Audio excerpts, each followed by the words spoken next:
Shalom Jemaat GBI Kedoya yang dikasihi Tuhan. Semoga Bapak, Ibu, dan sekeluarga selalu dalam keadaan baik dan sehat. Tetapi saya berharap kita tidak hanya sehat secara fisik, tetapi kita juga sehat dan kuat di dalam roh. Mari kita memperkuat iman dan roh kita melalui ibadah pada pagi hari ini. Mari kita berdoa sebelum kita memulai. Bapa kami yang di surga, kami mengucap syukur untuk pagi hari ini.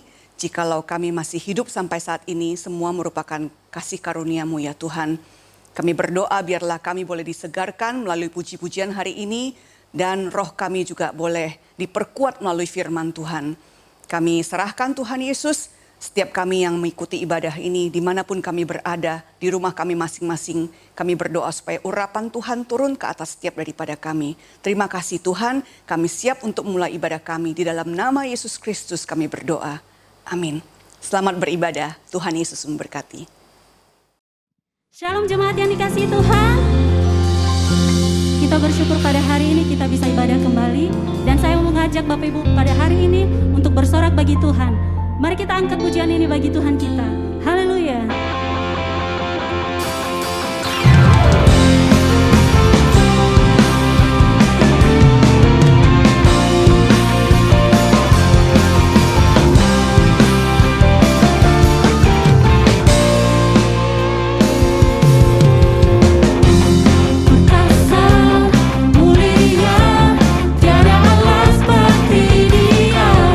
Yesus hidup dan berkuasa.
datang di hadirat Tuhan pada saat ini. Mari kita bawa seluruh hati kita kepada Tuhan. Mari kita naikkan pujian ini bagi Tuhan kita. Yes, Lord. Sebab hidup kami adalah penyembahan di hadapan Tuhan. Engkau layakkan setiap kami, Yesus.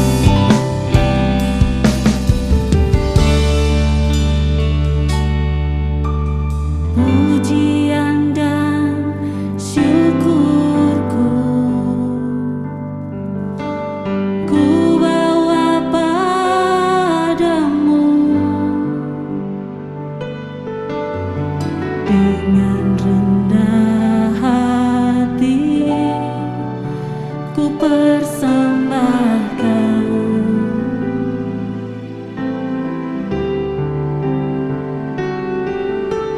Sadar bila ku ada hanya karena anugerah, bukan karena kekuatanku.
Sekarang saatnya kita untuk mendengarkan firman Tuhan. Mari kita bersatu di dalam doa. Bapa dalam surga, kami sungguh mengucap syukur untuk hari baru yang Tuhan jadikan buat kami. Terima kasih Tuhan, kami masih boleh memuji dan menyembah Engkau. Saatnya kami mau duduk diam di bawah kaki-Mu, kami mau dengar firman-Mu. Berikan kami telinga seorang murid dan hati seorang hamba, untuk kami mampu mendengar dan melakukan firman-Mu, dan boleh jatuh pada tanah hati kami yang paling subur, sehingga Tuhan firman-Mu ini boleh tumbuh dan berakar kuat, serta berbuah lebat untuk hormat dan kemuliaan nama-Mu. Tuhan, kami berdoa juga untuk hamba-Mu yang akan menyampaikan firman-Mu. Bila Tuhan urapi hamba-Mu, sampaikan apa yang menjadi isi hati-Mu melalui hamba-Mu. Setiap benih kebenaran ini Tuhan menjadi kekuatan buat kami. Di dalam nama Yesus kami berdoa dan kami sambut kebenaran firman-Mu. Haleluya. Amin. Shalom. Hari ini saya akan menyampaikan firman dengan judul diubah dalam hadiratnya. Mari kita akan lihat Alkitab kita, Kisah Para Rasul pasal 15 ayat 16 dan ayat 17. Demikian firman Tuhan. Kemudian aku akan kembali dan membangunkan kembali pondok Daud yang telah roboh, dan reruntuhannya akan kubangun kembali dan akan kuteguhkan, supaya semua orang lain mencari Tuhan, dan segala bangsa yang tidak mengenal Allah yang kusebut milikku. Demikianlah firman Tuhan yang melakukan semuanya ini. Amin. Saudara, saya lahir di Surabaya dan pada usia 5 tahun saya pindah ke Tasikmalaya karena ayah saya mendapat panggilan Tuhan untuk mengembalakan di sana sampai hari ini. Tahun 2005 saya dan keluarga pindah ke Bandung dan melayani sampai sekarang. Nah, tetapi satu kali saya pergi ke Surabaya karena ada sebuah gereja yang mengundang saya untuk melayani firman di sana. Pada satu siang ketika tidak ada acara, kosong, ada saudara sepupu saya menjemput dengan mobilnya, mengajak saya makan, dan sebelum jam makan dia tanya, "Kamu mau pergi kemana? Lihat apa?" "Jalan-jalan sedikit sebelum makan," katanya. Dan saya bilang, "Tolong antar saya ke rumah di mana saya dibesarkan pada waktu kecil." Rumah itu sudah sangat lama saya tidak kunjungi karena memang sudah dijual, sekarang menjadi milik orang. Tapi ada kerinduan untuk melihat kembali rumah lama itu. Jadi kami berangkat ke sana, saya diantar, dan setelah mendekat rumah tersebut, rumah kecil sederhana, mobilnya dipelankan dan saya bisa lihat kenangan itu kembali teringat. Lalu maju sedikit, di seberangnya nggak terlalu jauh, mungkin beda 4-5 rumah. Ada rumah yang lain, depannya dipakai warung, tapi di belakangnya untuk tempat tinggal. Itu rumah nenek saya. Dan saya ingat, saya kadang-kadang main di sana karena dekat. Dan pada waktu kecil pun setelah pindah ke Tasikmalaya, beberapa kali saya mengunjungi rumah tersebut ketika nenek saya masih hidup. Sebetulnya tidak ada yang menarik pada bangunan itu pun sudah dibeli oleh orang lain. Tapi apa yang membuat saya rindu untuk melihat rumah itu? Kenangan pada masa kecil. Ada sweet memories di sana. Bagaimana saya bertumbuh dari seorang bayi menjadi seorang anak.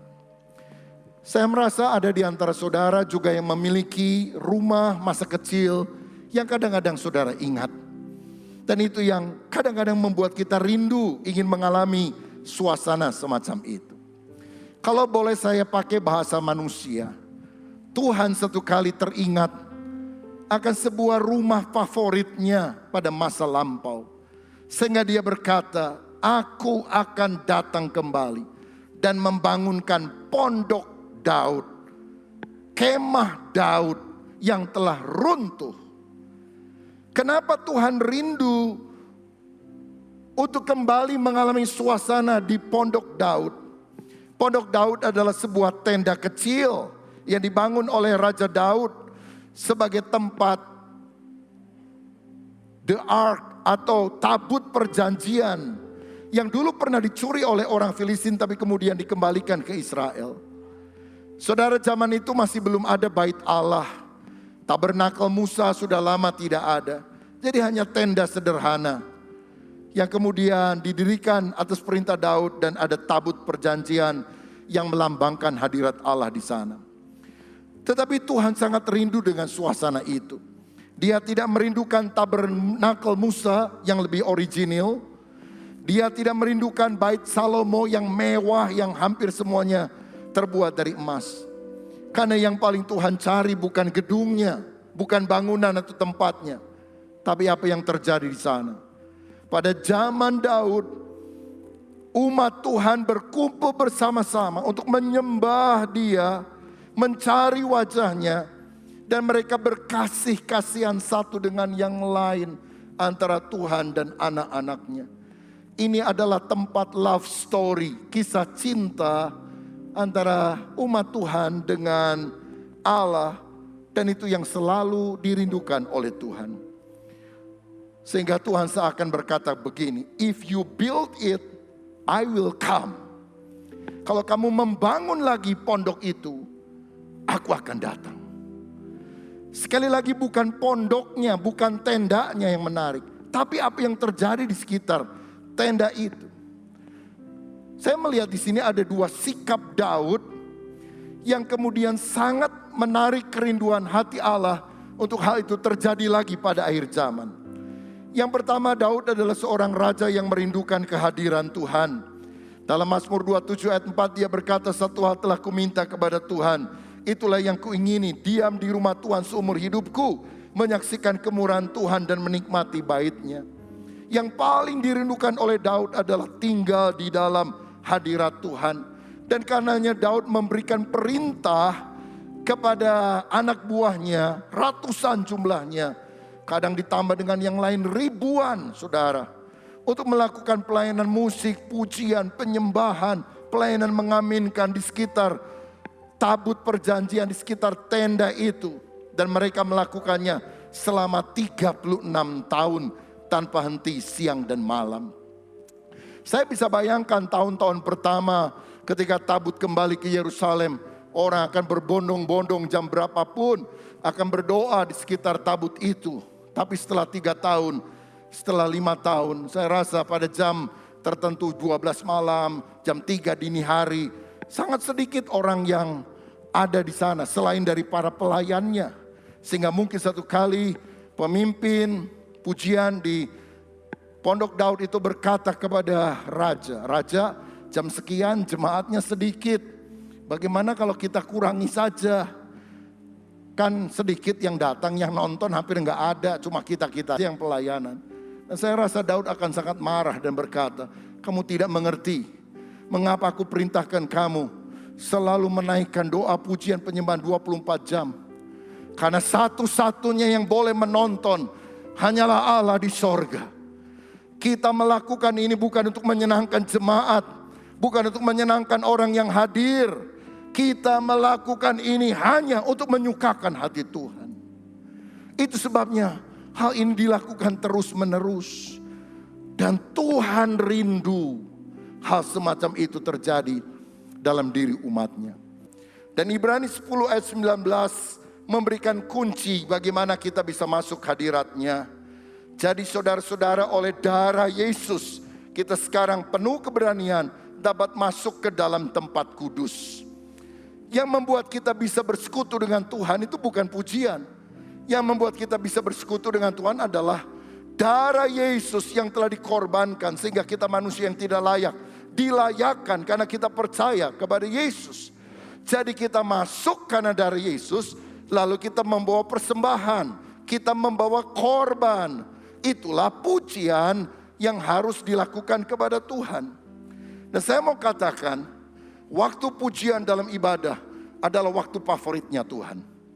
Jangan pernah pikir bahwa Tuhan itu sangat senang mendengarkan khotbah pendeta. Apa Tuhan sangat tertarik mendengarkan khotbah saya? Bukankah dia pemilik firman itu? Bahkan dia adalah sang firman. Waktu yang paling favorit dalam ibadah yang saudara harus tahu, di mana Tuhan sangat menikmati, adalah waktu pujian penyembahan. Karena itu saya bilang, jangan suka telat datang ke gereja.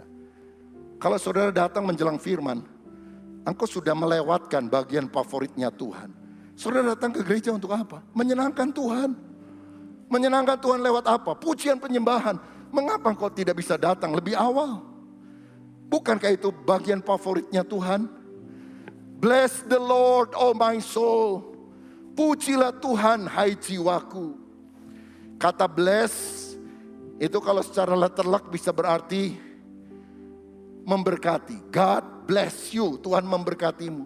Tahukah saudara pada waktu kita memuji menyembah Tuhan, itu bagian untuk kita memberkati Tuhan dengan pujian penyembahan. Karena Tuhan tidak pernah berkata, pujilah diriku sendiri.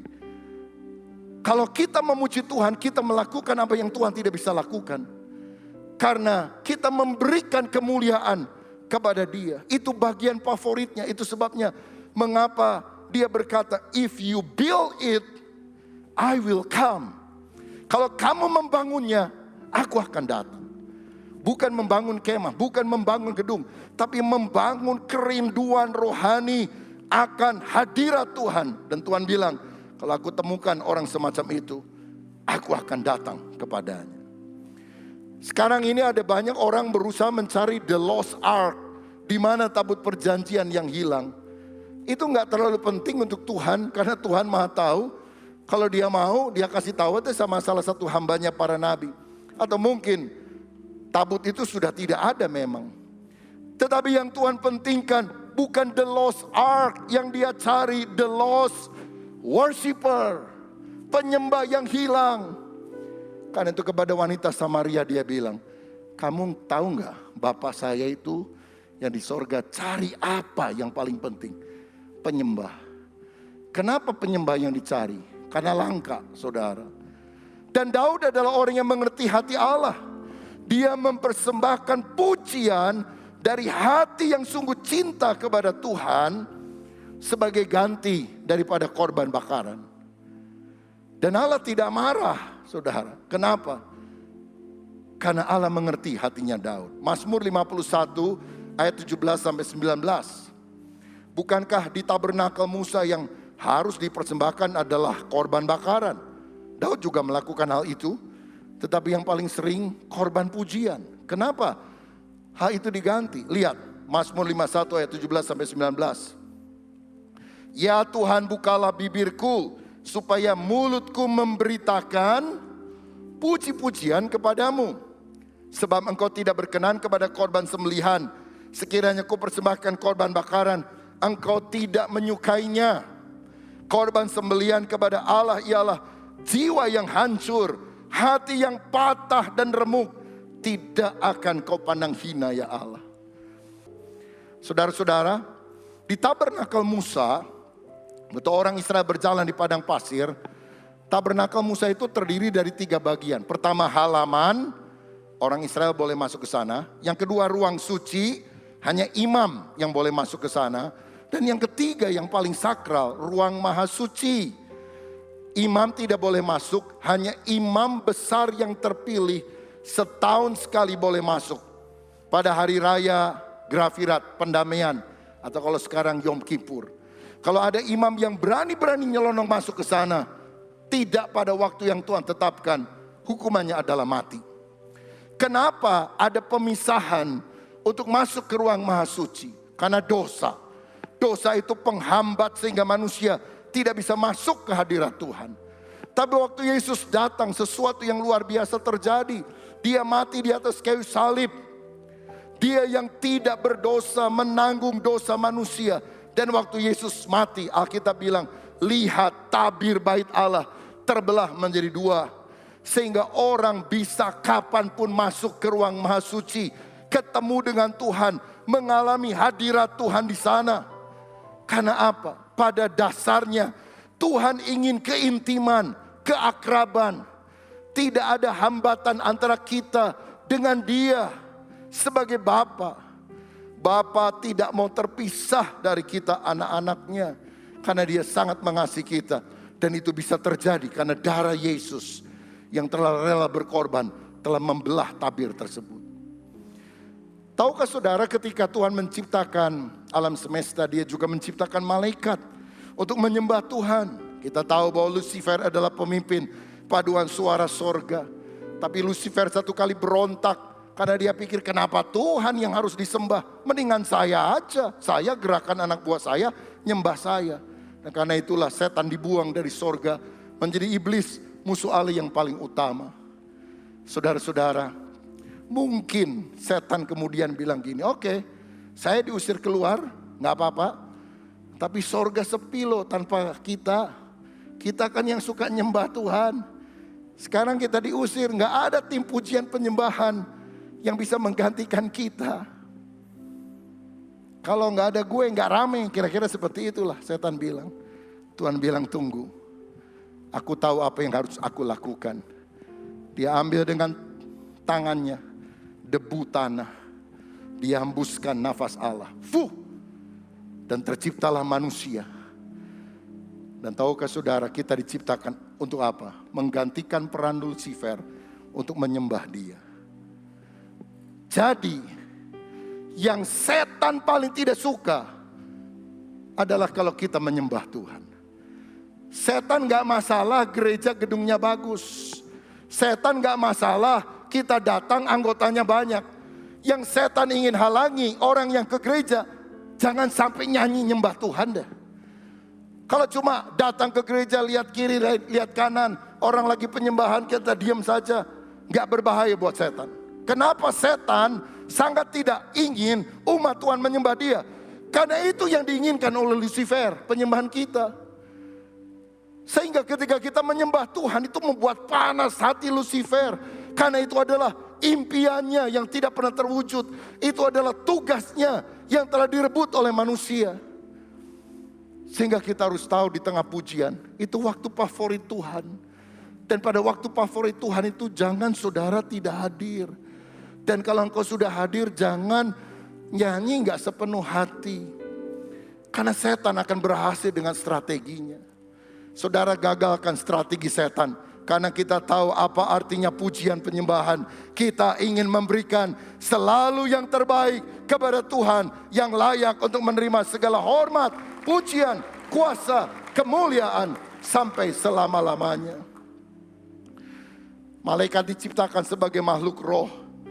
Manusia diciptakan menurut gambar dan rupa Allah. Malaikat hanya diciptakan sebagai pelayan Tuhan. Kita diciptakan sebagai anak Tuhan. Hanya kita yang bisa memanggil Allah sebagai Bapa. Waktu malaikat berdosa dia buang. Waktu manusia berdosa Tuhan tidak langsung buang. Tuhan datang dari sorga ke dunia mencari kita. Bahkan dia rela mati di kayu salib untuk menebus dosa kita. Oh, kita berhutang penyembahan kepada Tuhan. Kalau Tuhan hanya Allah yang adil, dia akan tendang kita begitu kita berdosa. Tapi dia Allah yang penuh dengan kasih. Dia rela mati supaya kita tetap bisa menjadi penyembah dia. Yang mengekspresikan rasa syukur sebagai orang yang telah ditebus oleh Tuhan Yesus. Karenanya Allah ingin selalu bersekutu dengan anak-anaknya. Sebab ketika kita memuji Tuhan, memuliakan Tuhan, kita akan mengalami kebahagiaan atau kepuasan tertinggi, kepuasan terbesar dalam hidup kita. Saudara, orang yang memuji adalah orang yang sudah mengalami sesuatu yang bagus. Misalnya, kalau saudara ada yang pergi ke Bali lalu nginep di sebuah hotel yang bagus sekali, maka engkau akan cerita kepada teman-temanmu walaupun mereka gak pernah minta. Aduh, saya nginep di hotel anu, keren banget. Pokoknya kalau kamu ke Bali kamu mesti ke sana. Atau kalau saudara pergi ke sebuah rumah makan, makanannya enak banget, maka gak usah didorong-dorong. Saudara akan cerita, karena apa? Berbagi kebahagiaan adalah puncak kebahagiaan. Kalau kita sudah ngalami hidup dalam Tuhan, itu hidup yang sangat indah, sangat luar biasa. Gak mungkin diem, saudara sekalian. Kita akan cerita, kita akan memuji Tuhan. Bukan karena Allah itu seperti haus pujian, inginnya dipuji-puji. Tapi ketika kita memuji Tuhan, kita ngalami hadirat Tuhan. Bahkan sebelumnya kita sudah mengalami kebaikan Tuhan dalam hidup kita. Dan mulut kita tidak bisa bungkam selain memuji dan menyembah, membesarkan nama Tuhan. Saudara, mari seperti Daud, kita punya hati yang rindu akan hadirat Tuhan.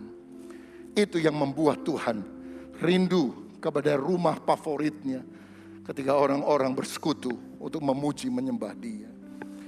Yang kedua yang lebih dalam, ini dimensi yang kadang kurang dibahas. Daud adalah orang yang memandang wajah Tuhan. Mazmur 27 ayat 8 berkata, hatiku mengikuti firman-Mu, carilah wajahku, maka wajah-Mu ku cari ya Tuhan.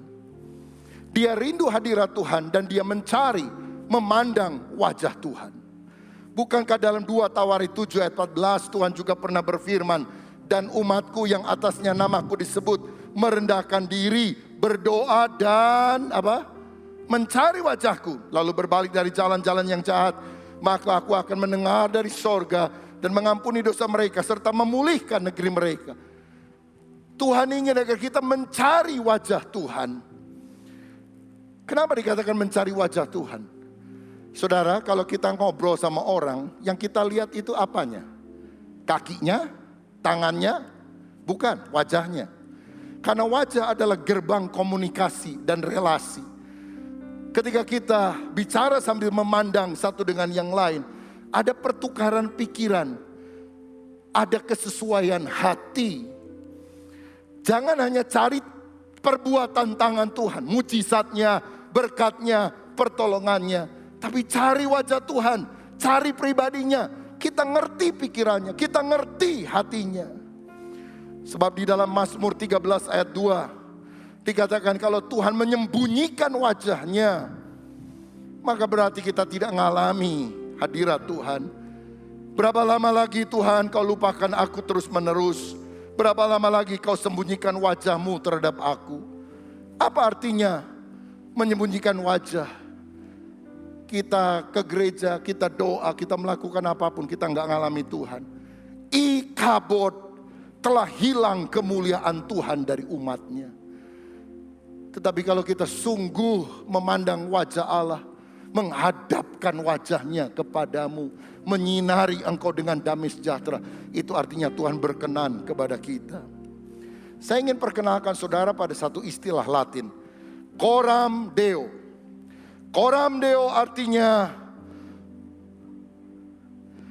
hidup di dalam hadirat Tuhan. Coram Deo artinya hidup di bawah otoritas Tuhan. Coram Deo artinya hidup untuk kemuliaan Tuhan. Coram Deo adalah living in the presence of God, under the authority of God, for the glory of God.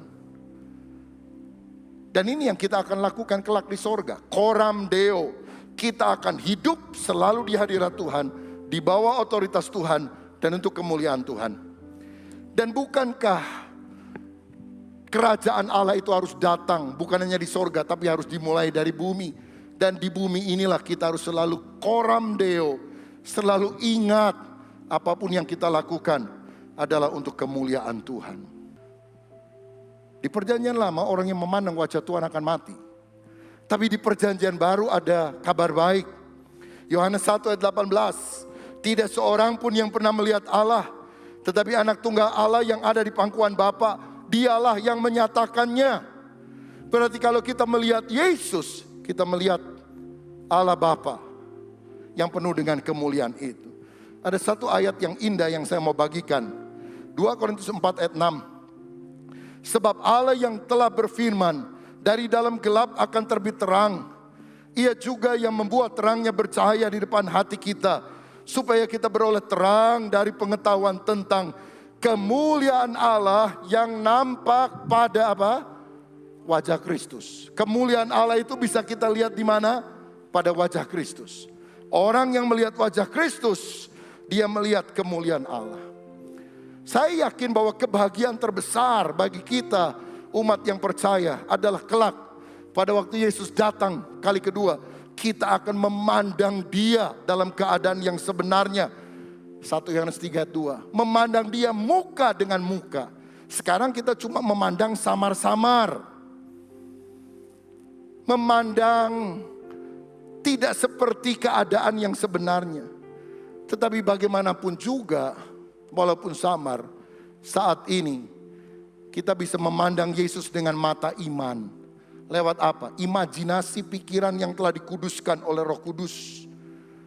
Saudara, bukankah kita berkata, pikirkanlah perkara yang di atas bukan yang di bumi.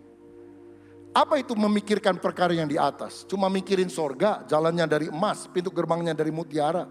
Saya yakin bukan. Pikirkan perkara di atas. Itu bicara, pikirkan Kristus. Kristus mesti ada di dalam pikiran kita, di dalam kehidupan kita. Dan kita, walaupun tidak sempurna, bisa melihat Yesus di dalam imajinasi pikiran yang dituntun oleh Roh Kudus. Sehingga kita menggabungkan kebenaran doktrinal dari Alkitab yang harus kita pegang kokoh, tapi juga dengan pengalaman-pengalaman batiniah, sehingga kita masuk dalam dimensi penyembahan yang lebih dalam. Saya tertarik seorang hamba Tuhan, John Owen, pernah berkata, tak seorang pun akan melihat kemuliaan Kristus lewat penglihatan di dunia yang akan datang kelak, jika ia pada tingkat tertentu tidak melihatnya lewat iman di dunia ini. Memandang kemuliaan Kristus bukan hanya persetujuan doktrinal, tapi keindahan Kristus harus menawan imajinasi, mendominasi pikiran dan mengisi hati kita. Sebab tanpa perasaan, hubungan akan jadi formalitas, dingin, kaku, tidak ada kobaran api di dalam hati.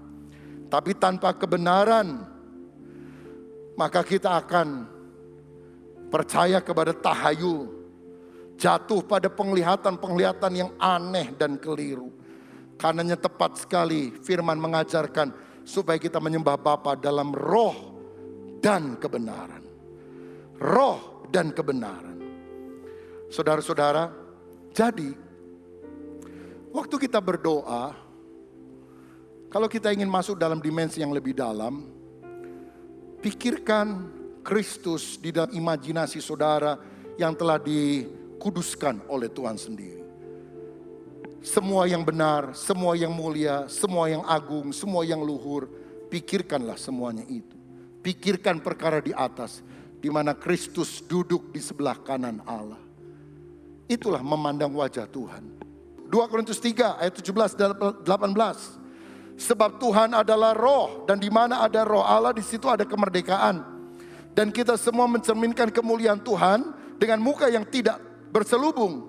Dan karena kemuliaan itu datangnya dari Tuhan yang adalah roh, maka kita diubah menjadi serupa dengan gambarnya dalam kemuliaan yang semakin besar. Kalau kita selalu hidup di dalam roh dan kebenaran, kita akan diubah dalam kemuliaan yang semakin besar, menjadi serupa dengan Kristus.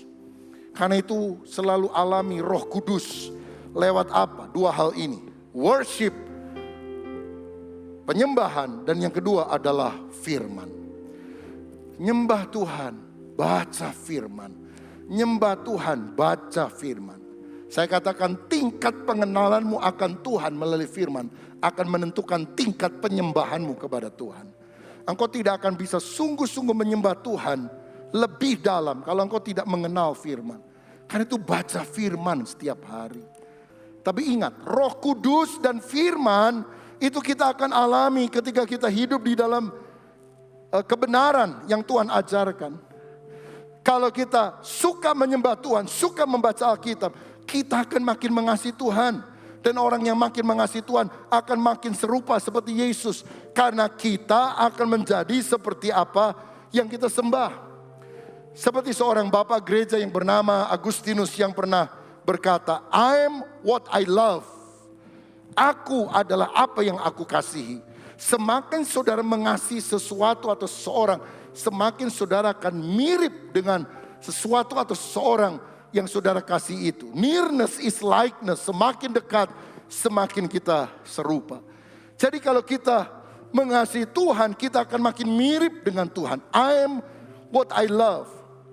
Agustinus juga mendefinisikan doa dengan dosa dengan cara yang luar biasa. Dia bilang dosa itu adalah kasih yang salah arah, kasih yang tidak patut. Misalnya kita seharusnya mengasihi suami atau istri kita sendiri. Tapi kalau kita mengasihi suami atau istri orang lain, itu kasih yang salah arah, dosa. Kita seharusnya mengasihi Tuhan. Tapi kalau kita mengasihi berhala, misalnya uang, materi, itu kasih yang salah arah. Bukankah sekarang orang banyak yang jauh lebih cinta uang daripada cinta Tuhan? Itu adalah dosa. Hamartia di dalam bahasa aslinya, meleset dari sasaran, karena kita diciptakan untuk mengasihi Tuhan dengan segenap hati, segenap jiwa, segenap pikiran, segenap kekuatan kita. Tapi iblis telah menyelewengkan itu, membuat kita meleset, sehingga kita harus kembali pada mengasihi Tuhan. Kalau engkau tidak mengasihi Tuhan, engkau pasti mengasihi berhala yang bukan Tuhan, dan itu adalah dosa. Saudara, mari kita belajar mengasihi Tuhan dengan segenap keberadaan kita. Bagian terakhir, hasilnya apa kalau kita punya dua sikap seperti Daud itu? Merindukan kehadiran Tuhan, memandang wajah Tuhan. Kita akan diubah dalam hadiratnya, itu hasilnya. Saudara, yang benar yang mana menurut saudara? Kita harus suci dulu baru bisa dekat sama Tuhan, atau kita harus dekat dulu sama Tuhan baru kita bisa disucikan? Yang pertama atau kedua yang benar? Apakah Sakius suci dulu baru bisa dekat sama Yesus? Apakah wanita yang kedapatan berbuat zina suci dulu baru dekat sama Yesus? Apakah wanita Samaria yang sudah 5 kali kawin dan sekarang kumpul kebo dengan suami orang suci dulu baru kemudian dia dekat dengan Yesus? Ataukah ketika kita dekat dengan Yesus, ada dalam hadiratnya, kita dirubah? Yang benar kan ya itu, saudara sekalian. Siapa contoh Alkitab? Daud, saudara. Daud itu kan anak yang tertolak.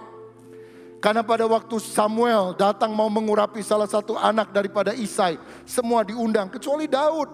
Karena dipikir gak mungkin lah dia yang diurapi jadi raja. Bahkan di dalam Mazmur 27 ayat 10, dia berkata, sekalipun ayahku dan ibuku meninggalkan aku, namun Tuhan menyambut aku. Dalam Kisah Rasul 13 ayat 22, Tuhan berkata begini tentang Daud. Aku telah mendapatkan Daud bin Isai, seorang yang berkenan di hatiku, yang melakukan segala kehendakku. Di Alkitab itu cuma ada 3 orang yang dapat predikat berkenan kepada Tuhan. Yang pertama Yesus. Inilah anakku yang kukasihi, kepadanya lah aku berkenan. Yang kedua Henoh. Dan Henoh hidup bergaul dengan Allah, dan dia tidak ada lagi sebab dia diangkat oleh Allah. Karena selama hidupnya dia mendapatkan kesaksian bahwa hidupnya berkenan kepada Tuhan. Wow, Yesus jauh banget itu standarnya daripada kita yang berdosa. Henoh, waduh saleh banget. Susahlah ngejar orang-orang seperti itu dalam kesalehan. Tapi kalau Daud pernah berzina, Daud pernah bunuh orang, Daud pernah sombong, Daud pernah melakukan dosa yang lain. Kenapa Tuhan bilang aku berkenan kepada orang ini? Sebab kalau Tuhan mau hitung-hitungan dosa, Daud udah lama mati, saudara. Tapi di tengah kelemahannya, Daud berkata, izinkan aku selalu berada di hadiratmu. Dan dia mulai dirubah dalam proses. Dia mulai dirubah. Itu sebabnya ketika dia main kecapi, setan pergi. Karena apa? Sudah match sama gelombang surgawi, sehingga setan aja gak bisa deket-deket. Saudara-saudara, dan ayat terakhir ini dahsyat. Orang yang hidupnya berubah akan dimampukan Tuhan mengubah orang-orang di sekitarnya. 1 Samuel 22 ayat 1 dan 2 sebagai ayat penutup. Lalu Daud pergi dari sana dan melarikan diri ke gua Adulam. Ketika saudara-saudaranya dan seluruh keluarganya mendengar hal itu, pergilah mereka ke sana mendapatkan dia. Berhimpunlah juga kepadanya setiap orang yang dalam kesukaran, setiap orang yang dikejar-kejar tukang piutang, setiap orang yang sakit hati, maka ia menjadi pemimpin mereka. Bersama dengan dia ada kira-kira 400 orang. Daud waktu melarikan diri ke gua Adulam didatangi bukan hanya keluarganya, tapi orang-orang yang bikin masalah dalam hidupnya di mana-mana. Siapa yang datang? Orang yang bermasalah, orang yang dikejar-kejar utang, orang yang sakit hati. Ini troublemaker ngumpul semua sama Daud, saudara. Kenapa? Mereka pikir Daud aja adalah orang yang pasti kepahitan. Sama bapak ibunya tidak dihargai.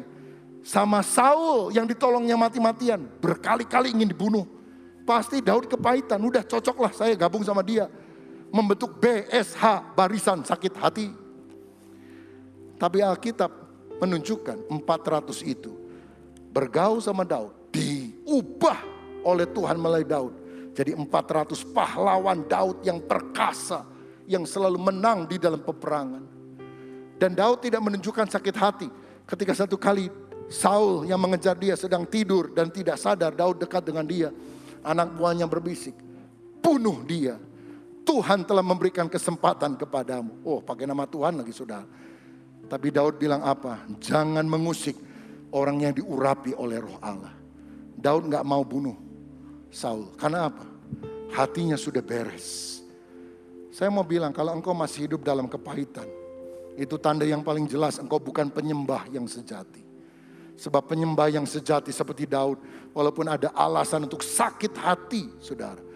Tapi waktu dia di dalam hadirat Allah, memuji menyembah Allah, luntur semua, rontok semua itu kepahitan. Dihanyutkan oleh aliran kasih Allah, segala dendam dan kepahitan. Dan kasih itu mulai mengalir dalam hidupnya. Kalau engkau ketemu dengan Tuhan, selalu ada dalam hadirat Tuhan. Orang ketemu saudara, hidupnya akan berubah.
Demikianlah seluruh rangkaian ibadah yang telah kita ikuti bersama. Kami berharap Bapak Ibu, saudara-saudari diberkati dengan pujian penyembahan dan firman Tuhan yang telah dibagikan. Sebelum kita mengakhiri ibadah online ini serta menerima berkat Tuhan, mari kita tundukkan kepala untuk kita berdoa bersama-sama. Terima kasih buat pemeliharaan dan penyertaan Tuhan sepanjang minggu ini.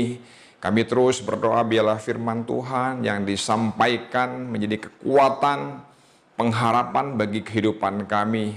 Secara khusus kami berdoa buat tim gembala kami, Pak Julius Abraham, Pak Rubin Adi, Pak Swito, Pak Suryanta, beserta keluarga mereka masing-masing.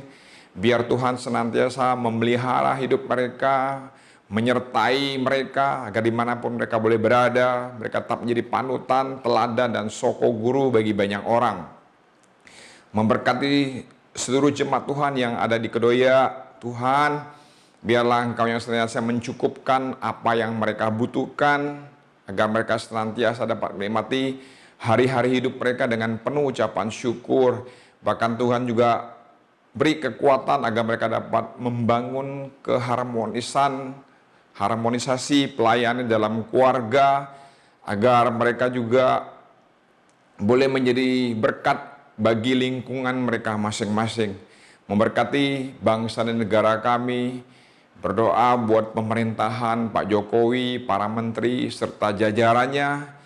Biar Tuhan terus beri kekuatan, hikmat, dan kebijaksanaan khususnya memasuki era new normal ini dengan protokol-protokol kesehatan yang dapat diterapkan dengan bijak, dengan penuh komitmen, kesadaran yang tinggi agar penyebaran COVID-19 ini dapat diatasi. Ini doa dan pengharapan kami Tuhan. Kami alaskan hanya di dalam nama Tuhan Yesus Kristus.